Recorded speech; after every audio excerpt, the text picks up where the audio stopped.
This is part 3 of our course, How Can I Know the Bible is True?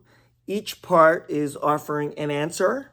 An answer, there's no one silver bullet, be all, end all answer, but these are, specific types of replies to that question, which hopefully will help you and help some of, if you are your friends, if they are seekers.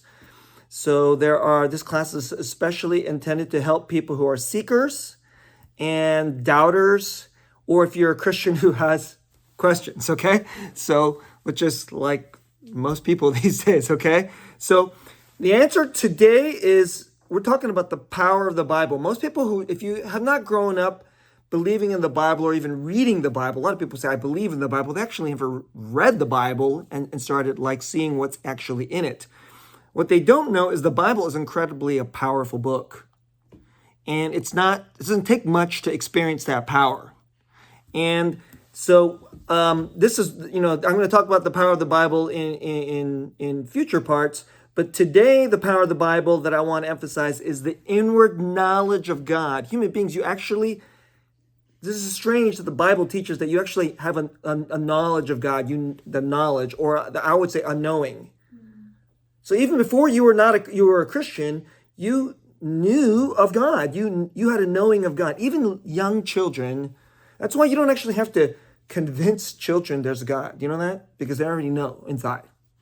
And so you just say that to them and they're like, yeah, it's actually rather astonishing. And you go that in culture after culture after culture, that is actually the repeated experience. The Bible actually straight up teaches that. So we're going to talk about the inward knowledge of God, and particularly in the moral law and the conscience. Okay, so the Bible teaches the truth of the human condition, and what it teaches is confirmed in our daily experience and the drama of what it means to be human. So you experience this all the time, what I'm going to talk about. And the Bible teaches this very clearly, and all human beings feel this. They feel this, experience it pretty much every day, okay? And the Bible teaches that all people have a general, though unsaving. It's not a saving knowledge of God. They know something of God. They actually know something real of God. They know, as the Bible puts it, they know God. Just odd language, but it's not saving, right? And they know it in their inside, in their inner being. This knowing of God is expressed especially through their conscience, as they regularly experience that they are sinners, failing God's righteousness, wisdom, and justice. So what human beings we regularly do is we suppress that we know God. We suppress it. And the Bible says this, we suppress it through basically our sinning. And even the way we think we are righteous, which is actually oddly a form of sinning, even the way we think of our righteousness, when we eliminate God out of the picture and are seeking God, is actually a kind of sinning, right? And we suppress our knowing of God through our violations of the eternal moral law. And the eternal moral law is in our conscience. It's inside of us, and it shapes how we look at the world and try to shape reality. And the eternal moral law is actually just a reflection of God himself, okay? So I want to say this. In this way, sin, most people tend to think of sin as I do something bad, or maybe I think of something bad or have bad intentions or bad attitudes. Okay, all of that is true. Sins are certainly bad acts, bad thoughts, bad intentions, and bad attitudes. But it's actually even more than that. It's actually a kind of just plain blindness. You just don't see it, okay? And it's a form of ignorance. But it's actually even more than ignorance. It took me a long time to wrap my head around this, because when I was growing up, I grew up with this kind of simplistic understanding of sin. It's just primarily as you do something bad or you have a bad intention. But the deeper theologians say sin is a deep form of irrationality, even in insanity. And it shows up in how we know this one thing over here, but then we're completely conflicted, and then we don't want to acknowledge this other thing over here. It's like we violate something bad and we know we're bad, but then we don't want to draw the conclusion that maybe there's a real God and we're under his judgment, and thus we need redemption, okay? And so people who acknowledge this, they care about this question of the offer of salvation through the gospel.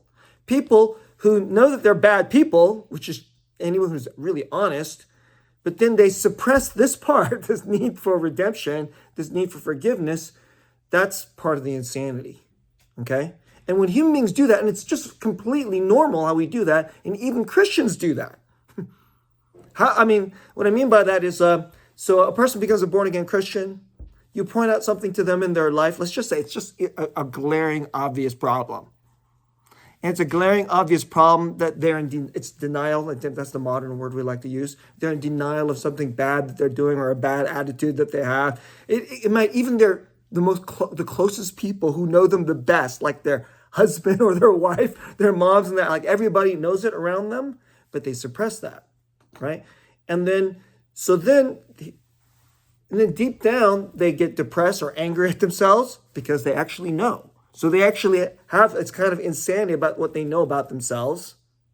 And then there's an insanity that it actually has something, it's more than just their culture. It's more than a quirk. It's more than mental illness. It's something worse than that. And it's actually a clue to the universe, which is the reality of God. And the Bible depicts reality this way, okay? So let me just quickly go over 3 Bible passages to make this case, okay? They're all famous passages. And there's more passages in this, but just for the sake of time, let's just hit the first one is super, super famous, and hopefully everybody in this church knows this because we're going through Genesis. We just went through it. Genesis 1, 26 and 27, God said, let us make man in our image, after our likeness, and let them have dominion over the fish of the sea and over the birds of the air, etc., etc. Let me go to verse 27. So God created man in his own image. In the image of God, he created him. Male and female, he created them. So, I've been unpacking this supremely important verse. But the implications of that human beings are made in the image of God are vast and incredible. And one of them is that God likeness is actually inside of you. So you don't have to actually look too far to start looking for something of what God is like. It's in you, but obviously it's been marred and distorted, okay, by sin and the fall of human beings. Let's go to these 2 passages are incredibly important. Okay, this is Romans chapter 1, and then this is out of Romans chapter 2. They're right out of 2 different. Some people read these over against each other. That makes no sense. Okay, but let me go at verse 18, Romans 1:18 to 25. For the wrath of God is revealed from heaven against all ungodliness and unrighteousness of men who by their unrighteousness suppress the truth. So I've highlighted that for you. There's something habitual in the human condition. By unrighteousness, we suppress the truth. Verse 19, for what can be known about God is plain to them because God has shown it to them. For his invisible attributes, namely his eternal power and divine nature. Let me say that a little bit. His divine character. There's more to God's nature than just his power. Okay? So sometimes, just in the modern English, nature and character tend to be put in 2 different buckets. But that also includes his divine character. His divine nature, which includes his divine character, having clearly perceived ever since the creation of the world in the things that have been made, so they are without excuse. I'll say a little something about that verse in just a second. Verse 21, for although they knew God, so here is, again, the Bible saying, it's saying something which is really astonishing. Everybody has some knowing of God. Everybody, okay? And they're without excuse because of it. They did not honor him as God or give thanks to him, but they became futile in their thinking and their foolish hearts were darkened. Now, when I was younger, I read this. As a teenager, I read this thing. What can be known about God is plain to them. God has shown to them. Invisible attributes have been clearly perceived. And when I was a teenager, I said, if it's clearly perceived, how come all my non-Christian friends don't clearly perceive it? It doesn't seem very clear to them. And I remember a friend of mine who said he was a Christian. I'm not sure if he was a Christian. He read this too, and he said, that just can't be true, right? He says it's clearly not perceived, the way he put it, right? And so for the longest time, I had question marks. I said, okay, the Bible is infallible. I do believe the Bible is infallible. But this doesn't seem to be, it seems pretty fallible here. And I think what it's saying is there's something in human beings that we all really do clearly perceive. but then we suppress it. And it leads to this futility of the way our mind and then the way our lives work. And in the modern 21st century, we often call this mental illness, or, we have a big fat book for it. Our pastor's wife, Christy, she's a licensed marriage family. When they had this book, it was called the DSM-4, the Diagnostic Statistics, whatever it was, the stuff that talks about mental illnesses. When she was in training, it was the DSM-4. I think that it's up to 5 today. She once said this to me. She says it's a big fat book with all these different names for sin and insanity. That's what she was. Insanity is a kind of sin. And it's like a big fat book that names sin. And really all that book is about futility of thinking, all the various ways we do futility of thinking, and we suppress things that are true. So if people suppress things that are true, which is completely plain and obvious to everybody else, and that's somebody and everybody thinks, of course, they're a reasonable person, which the Bible actually says we're actually not as reasonable as you think, right? Then, of course, we have a deep problem with this at the most important place in our life, which is our knowledge, our knowing of God, okay? Now, let me get to one more, Romans chapter 2, pay attention particularly to verse 15. I'll start at verse 14. For when Gentiles, that is the nations. So some people tend to read that as, non-Jews, but basically for when everybody, okay, the nations, all right, who do not have the law, that is basically everybody outside the Jews up to this point did not have the law, that God's revealed these are their standards, all right? By nature, but the Gentiles who do not have the law by nature do what the law requires. They are a law to themselves, even though they do not have the law. So you guys understand what he's saying?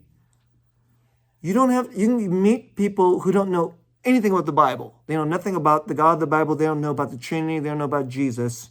And yet, they all think it's wrong to live in certain ways. They all think it's despicable to be a traitor. Right? Now, some cultures think it's okay to be adulterer, for instance, but most cultures think it's despicable. Okay? Almost all culture, virtually every culture thinks it's wrong to lie. And they all think you're a bad human being.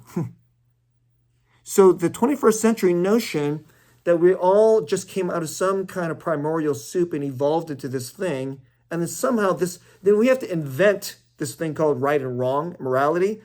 If you go around the whole world in the history of human beings, nobody believes that. Like nobody, okay? Nobody believes that. So the 21st century secular delusion that morality is some kind of evolutionary adaptation, and that's utterly what it is. So it's a secular religious delusion, okay? It's a really profound form of suppressing the truth. All around the world, people feel that there is some kind of fundamental core moral law that is above us, and if you violate it, oh man, you will catch it. And they don't really care what culture you're from. They don't go, oh, that's just your culture versus my culture. They're like, really? No, we just think you're really, really bad. Okay, everybody in our society thinks you're really, really bad. And if your culture thinks that's okay, then we hate your culture because that means your culture is bad. And when people operate that way, they're actually operating in a highly realistic way. And why do human beings go to war against each other? Because they expect that the other side knows that you're wicked. That's why wars happen. Wars don't just happen because we disagree. Okay, wars happen because we disagree and we think you are wicked. And we think that you're so wicked, but we believe you should know you're wicked. Even though you're a different culture, you should know you're wicked, and the things you have done to us and are doing to us, we deserve to have a serious fight, and that means we have to kill you. So this thing that this is talking about, it's really the problem of the whole world and life, okay? Let's go to verse 15. They show that the work of the law is written on their hearts. So the moral law, which is from God, which reflects God, it's actually written on your heart, while their conscience also bears witness. And their conflicting thoughts accuse or even excuse them. On that day, according to my gospel, God judges the secrets of men by Christ Jesus. So this is part 3 of this class. The third, reason I want to offer you about, why people should believe the Bible. It really teaches you the truth of who we are. It's actually an unbelievably, incredibly insightful understanding of human psychology and human problems. We're talking about human personal problems, human mental illness problems. It Doesn't explain everything about mental illness, but something, because some mental illness is physiological and so forth. So I don't want to, say it's all sin, because it's not all sin, but sin clearly plays a part. And of course, problems of war and the clash of righteousness and delusions. So it's funny how that is, that even Christians, I mean, America, this is the shame of America. You have a deeply Christian country in the 18th century, and they go to war over slavery because slavery is utterly normal in every culture around the world. Well, except for the British Empire, actually. The British Empire started to erase it, which is why. But, here we go. We have this huge fight about what is right versus what is wrong, and we're still fighting it. It's on our conscience. But as we get to the 21st century, as we become post-Christian, more and more, of our unbelieving friends, they appeal to the conscience, but they have no appeal to God. And so the whole worldview is completely broken. And so one of the things I want to appeal to you, if you're, watching this video, one of the things I want to appeal to you is perhaps there's a better explanation for how you are and what you experience and what explains the world. And it's from the Bible. And I would humbly offer that to your consideration.